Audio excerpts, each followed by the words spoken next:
Welcome to another episode of Gaming and Performance. I'm your host. I've returned with another video, and in this video, I found a real way to lower latency on your PC. But before you do, there's a couple of things you need to prep your PC for to make simply two changes in your BIOS. So let us begin. I want to divert your attention to a few things you want to undo first before doing this, because having this enabled made no effect or made any positive strides to lower latency after using AIDA64. So you can undo or revert any interrupt affinity policy changes that you made. Yes, that does mean you have to scroll on each hardware. If you don't recall what device you set to a specific core, like your USB, GPU, mouse, network card, etc., and undo them or delete the mask. Once you do that, you can also undo the prior Radeon GPU registry tweaks that I talked about in one of my prior videos. I may decide to remove that video because, again, after doing these two changes in the registry, it made no effect to latency or how the game performed, but it did help with 1% lows and decrease overall latency. So you can revert or remove the flip queue size from the registry. You can change the term main back to 3 and main 3D back to 3. Previously I said set it to 2 or 1. Reboot the PC once you do that. Delete any BCD edits or tweaks. I don't think I've mentioned any of them in any of my prior videos, but you want to delete them all. I have here, for example, delete value for use platform tick, delete value for disable dynamic tick, delete the value for TSCSYNC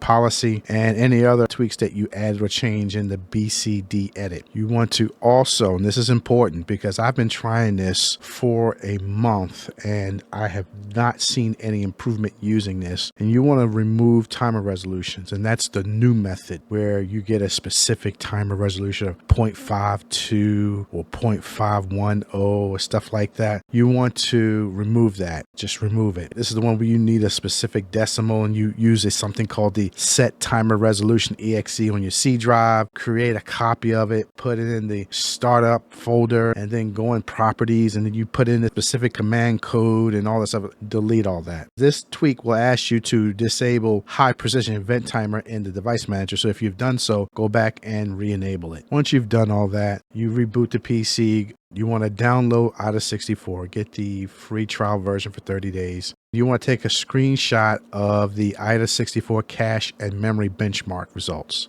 You want to pay attention to the memory latency, and then you want to download Zen timings and take a screenshot of that. That's going to take some information on the timings of your memory. You want to take note of the TREFI and the TREFI in nanoseconds. I believe that's it. Make sure you save that on your desktop because you can come back to it later for a point of reference. Now you want to go into your BIOS. Even before you do this tweak, you understand what XMP, DOCP, and whatever other terms they want to use. Make sure that the profile for your memory is enabled. So it's at the correct speed, not the default speed, but what they call the overclock speed that's advertised for. If it's not enabled, you want to enable it, save and reboot and go back into the BIOS. Now you want to enter whatever your BIOS memory tweaking section is for MSI, Gigabyte, ASUS, ASRock. That's all going to be a different name. It's all going to be a different term. It's going to be found differently in each one, but you're going to have to know your BIOS and find out where it is so you can see your subtimings. That's basically where you want to get to, your memory subtimings. I use Google to research this if you're having a trouble finding it, or ask someone you know to help you. Once you are there, you want to find something called either refresh interval or TREFI. Usually, when you come to that part of the subtimings, it's going to have the highest numeric value out of all the timings you see.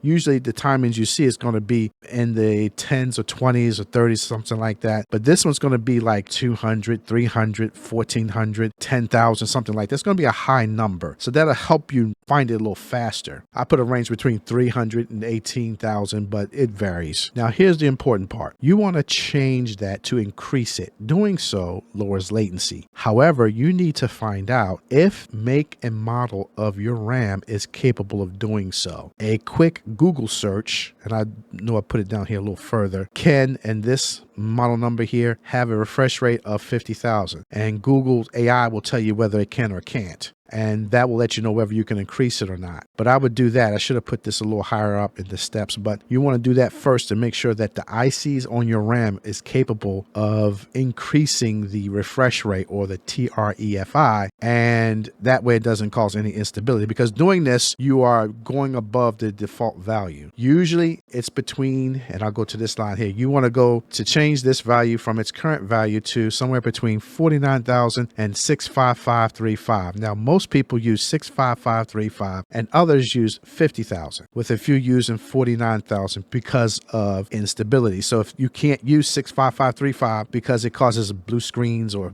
whole computer freeze or something like that, they lower it to around 50,000. So you want to play with that number a little bit. But the higher the number, the lower the latency on your RAM. However, you risk instability if your PC, such as the memory controller on your CPU, your motherboard, etc., can't handle that. So that's why I say there's a bit of risk involved in doing this. You do this at your own risk, but most people do it, especially on Ryzen 5000 and 9000 series CPUs. They've been doing that a lot, and they've been doing it on Intel 14,000 and 13,000 CPUs for a very long time. So this is not a new tweak. I believe that there have been some reviewers who have been talking about doing this tweak along with some other tweaks, but I found that doing this alone in the memory subtiming is enough to lower your latency. There are a lot of tweaks they tell you about. I would not mess with that because you can really screw things up. But this one tweak alone can lower your latency. So once you do that, if you have a Ryzen motherboard, you should have something called core tuning configuration gaming, and that's usually in the